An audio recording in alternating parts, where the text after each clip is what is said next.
Hey, feel free to clap your hands if you want to.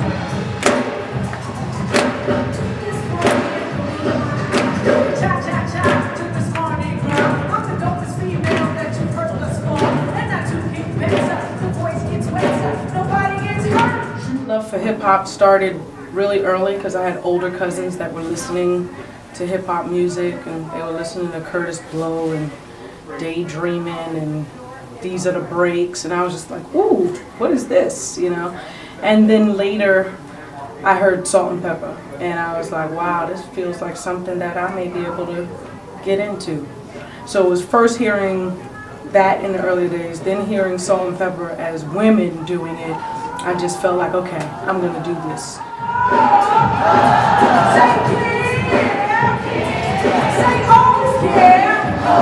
Well, I think female MCs bring a female perspective to hip-hop, and I think the sweeter side of life, basically. I think guys can be driven by testosterone, and it becomes a much harder edge scenario. Although you have some women like myself who can present it and bring it hardcore as well, still I think within that the content itself is coming from a woman, you know, who lives, like I'm a spirit living life in a female body. So there's certain things that I'm more sensitive to. There's certain things I think need to be said, just from my perspective. So I think a woman's view is very important for hip hop.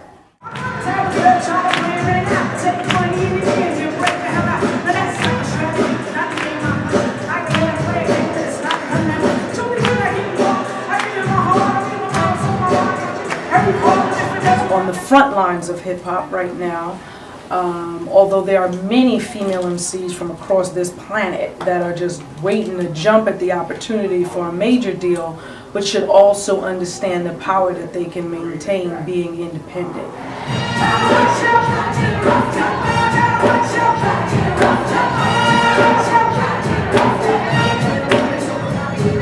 I started a group called Hip Hop Sisters on MySpace, and two sisters at last in Mecca kind of hold it together for me because I'm like crazy busy, but you know, they keep in touch with all of the many women that are part of the group, and we try to do monthly conference calls where we can go as far to teach women how to copyright their material, because nothing is safe. You put it on MySpace doesn't mean that just because it's on your page nobody will grab the melody or some of the words.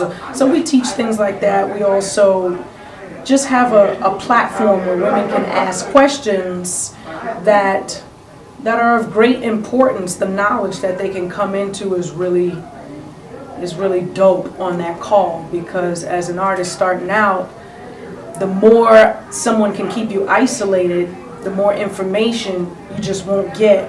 The same pitfalls and mistakes that have been made by so many of us already don't have to be made again. So I just like to keep those doors open for communication between new artists coming in.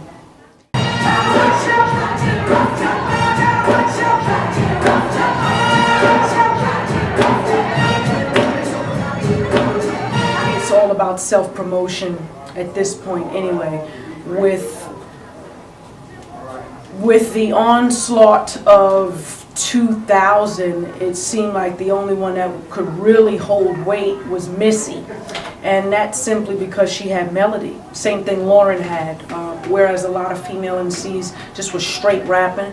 They had melodic ways to keep you engaged and entertained, and then I think it kind of funneled over into Missy's style, which sort of is a hybrid of me and a Salt and Pepper coming by way of me and all of that.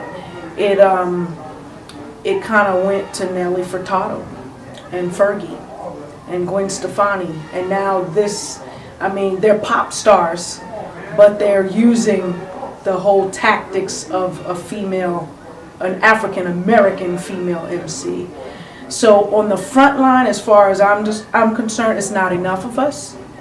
However, I don't think we should get wrapped up in wanting to be a part of a major just because they have the money.